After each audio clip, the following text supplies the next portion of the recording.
Los robots en ciencia ficción no son algo precisamente nuevo. Han hecho numerosas apariciones a lo largo del siglo pasado, tanto en la literatura como en el cine y cualquier otro medio.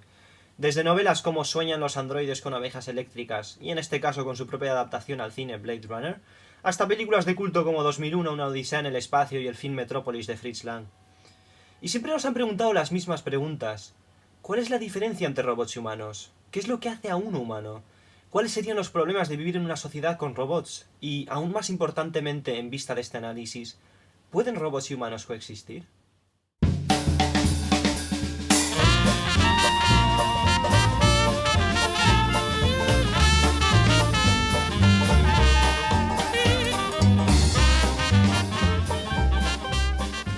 Estas preguntas se las plantea también Metrópolis, una película de anime del 2001 dirigida por Rintaro en la que participaron varias de las mismas personas que hicieron Akira, como el propio director Kazuhiro Otomo, aunque de esta vez como guionista.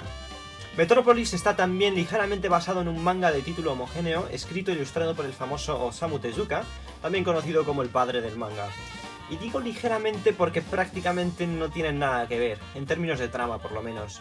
De hecho, la película se parece más a Metrópolis de 1927, especialmente en lo visual, ya que fue algo influenciada por ella. Pero volvamos a lo que iba yo antes. Metrópolis es una película en la que suceden muchas cosas a pesar de su duración más bien normalita. Lo primero de lo que nos damos cuenta es que la historia de Metrópolis está ambientada en un mundo futurístico, en el que la gente convive en una sociedad con robots. O al menos es así como debería ser, porque ya desde los primeros minutos de la película vemos cierto desequilibrio en la sociedad de la ciudad Metrópolis. En las primeras escenas de la película nos muestran lo que vendría llamándose la clase alta de la sociedad.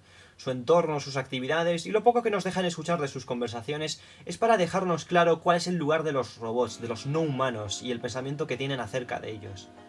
De hecho está la conversación esta que tiene Kenichi con su tío, cuando este último le pone el nombre de Pero al robot que va a ayudarles con su investigación, y Kenichi comenta que parece el nombre de un perro. Estas líneas están puestas para reforzar el pensamiento de los humanos al tratar con robots, de superioridad, de indiferencia. Es como si los robots fueran parte de la sociedad, pero al mismo tiempo no lo fueran.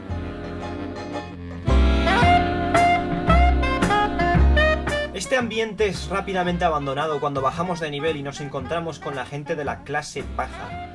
Aquí podemos ver que la indiferencia hacia los robots se convierte más bien en repugnancia. Nos muestran una sociedad descontenta con el funcionamiento de esta ciudad, dado que los robots les dejan sin trabajo y no tienen de qué vivir. En medio de todo el caos aparece Atlas, el que se programa líder de una próxima rebelión contra el Estado. El camino de nuestros protagonistas se entrelaza con el de Atlas y podemos ver cómo la revolución acaba siendo un violento y lleno de sangre fracaso, al revelarnos que en realidad le tendieron una trampa a Atlas. Lo interesante es que todo esto que acabo de contar es más bien el contexto de la película, es el entorno, son cosas que nos muestra, pero muchas de ellas realmente no nos las dice directamente. La mayoría de lo que os he contado es simplemente mostrado visualmente, ya sea por textos, pancartas, reacciones, eventos de fondo, gestos, etc. Y todo esto es lo que hace que la película se sienta viva. Paremos en la escena que paremos, siempre podemos ver algo de movimiento y una increíble atención a los detalles. A lo mejor algo tan sutil como por ejemplo el pasar una página de una libreta 2 veces. Y es esta atención al detalle lo que realmente nos cuenta parte de la historia de Metrópolis. Es la epifanía del no cuentes, muestra. Entonces, esto es lo que Metrópolis ha hecho por ahora. Ha puesto en lugar, ha fijado el entorno y contexto necesario para contestar o siquiera plantear la pregunta: ¿pueden robots y humanos coexistir?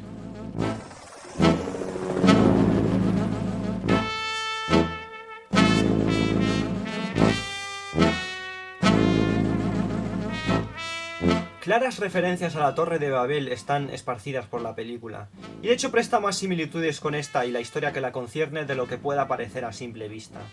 Lo que dan a entender en la película es que el Zigurat es la Torre de Babel y que la historia se repetirá una vez más, es decir, el Zigurat caerá. Aquí es donde pasamos a otra de las temáticas que predominan en Metrópolis, la lucha por el poder supremo, por la sabiduría divina. En el comienzo de la película, Duke Red, el principal antagonista, si se podría llamar así, acaba de construir el Gran Zigurat. Este es un edificio el cual su altura tan elevada simboliza la sabiduría y aún más importantemente el punto, evidentemente alto, de poder que ha alcanzado Duke Red. Es más alto que cualquier otro edificio, ergo Duke Red es más poderoso que nadie. Ha alcanzado los cielos, tanto metafóricamente hablando como literalmente. Gracias al Zigurat la gente podía estar cerca de los dioses. El El problema es cuando la gente se confunde con los dioses, o peor incluso, se hace pasar por ellos. Mientras tanto, vemos también algo de conflicto con otros políticos, generales, etc., que todos ellos luchan por alcanzar el poder. Aquí es donde podemos empezar a ver conexiones con la sociedad conflictiva de la que hablé antes, ya que todos estos intentan usar tanto robots como humanos de alguna forma para conseguir el poder. Esto lo podemos ver con el coup d'etat dirigido por Atlas, el cual al final resulta ser una trampa tendida por uno de estos personajes. O con Duke Red mismo, el cual es el fundador de la organización política Marduk, anti-robots, inspirada en el dios Marduk, que era la deidad patrona de la ciudad de Babilonia. Que si conectamos 2 más 2 en Metrópolis, los Marduk, liderados por Rock, son los responsables de encargarse del mal que son los robots. Evidentemente jugar a ser Dios no es consentido sin consecuencia alguna en Metrópolis. Por lo tanto, Dios destruyó la Torre de Babel, cita el tío de Kenichi en un momento dado de la película. Y también así acaba la historia que Atlas le cuenta a Kenichi, y a su vez como la película acaba. Esto es algo básico y prácticamente la moraleja de la historia de la Torre de Babel, tal y como es narrada por la Biblia. En este caso, la caída del Ziggurat refuerza el pensamiento que tiene Metrópolis acerca de los robots, pero de eso ya hablaré más adelante. Otra idea que prevalece en la película es la autoridad. Todos en Metrópolis buscan ser la policía de alguien o dejar de ser controlados por ella.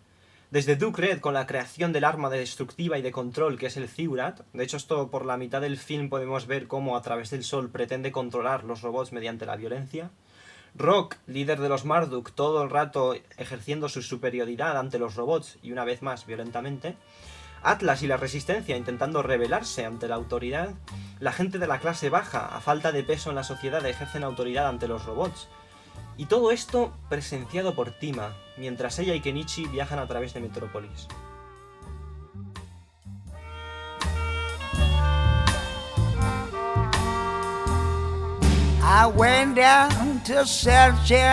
Tima es evidentemente un personaje clave en la historia de Metrópolis, y la peculiaridad que tiene es que a diferencia de cualquier otro personaje de Metrópolis, ella es considerada tanto humana como robot, o como se le dirigen en la película, es un robot más especial que cualquier otro. Esto lo dejan bastante claro, ya que sabemos por la respuesta poco convincente que da el doctor que la creó, que tiene órganos humanos, y después hay muchas escenas en las que implican esto visualmente, como por ejemplo la de la cara mitad robot, mitad humana, e incluso sus dedos, los de una mano se mueven metódicamente como si fuera un robot, mientras que los de la otra no. Oyendo incluso más simbólicamente en esta escena en la que Kenichi le pregunta sobre su familia, justo después de que Tima diga la palabra padre, se ve interrumpida por la entrada de Fifi, un robot, lo cual podría indicar a un nivel metafórico que su padre son los robots y su madre los humanos. Hablando de padres, en otro momento de la película, Rock le pregunta a Tima que quién es su padre, y ella al no saber qué decir responde Kenichi. Esta respuesta es la que nos indica el rol de Kenichi en la película, del que no he hablado todavía. Y es que él es el que despierta el lado humano de Tima, es el que hace que ella, el robot más avanzado del mundo, sienta empatía con los humanos y en el fondo se identifique como humano. Y esto es algo que solo Kenichi puede hacer, ya que él es el único personaje de toda la película que trata a Tima como humana, y de hecho realmente cree que lo es. Rock en su primer encuentro con Tima se ríe de ella diciendo que es un maniquí. Duke Red la ve como un super robot que hará que él sea el más poderoso de todos. El tío de Kenichi, en el momento que Tima le suplica que le diga si es un robot o un humano, le contesta diciendo que es distinta a los demás robots. Y de aquí podemos llegar a una conclusión, que en parte contesta una de las preguntas del principio. ¿Qué es lo que te hace humano? Y es que uno por sí mismo no puede validar su existencia como humano. Solo cuando aparece la existencia de un tercero es posible. Evidentemente esto lo presentan en Metrópolis no para ser tomado como regla general existencial, sino en el contexto de esta sociedad en la que robots y humanos viven juntos y en la que la línea que diferencia robot y humano es más fina que nunca.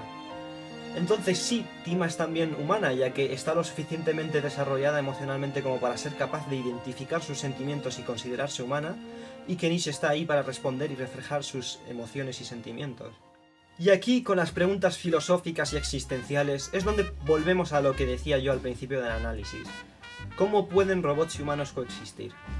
A primera vista parece que la respuesta de Metrópolis es un rotundo no, ya que vemos el caos y desastre que es la ciudad de Metrópolis y parece que nada la podrá salvar. Pero entonces entra en juego Tima y nos damos cuenta de que precisamente por ser tanto humana como robot es la única que puede salvar Metrópolis de su oscuro destino. Al ser parte de ambos bandos, entre comillas, es la única que puede entenderlos a todos y la única que puede traer la paz. Es el personaje que hará de mediador entre robots y humanos y los unirá. Esto una vez más es ilustrado perfectamente en Metrópolis mediante el simbolismo de las palomas blancas, que como todos sabemos simbolizan la paz. ¿Qué coincidencia es entonces esta escena en la que Rock se pone a hablar de Tima e inmediatamente vemos las sobras de unas palomas pasando por encima, indicando así que Tima es la que traerá la paz en Metrópolis? O después de la destrucción del final, todo lleno de palomas blancas, indicando que sí, el mundo está al fin en paz. Aunque donde todo esto es reforzado aún más es en la escena en la que Tima se para a observar el cielo, donde una paloma se posa en su hombro y una persona que la ve dice literalmente que parece un ángel. Y sí, lo es el ángel de la salvación que traerá la paz en Metrópolis.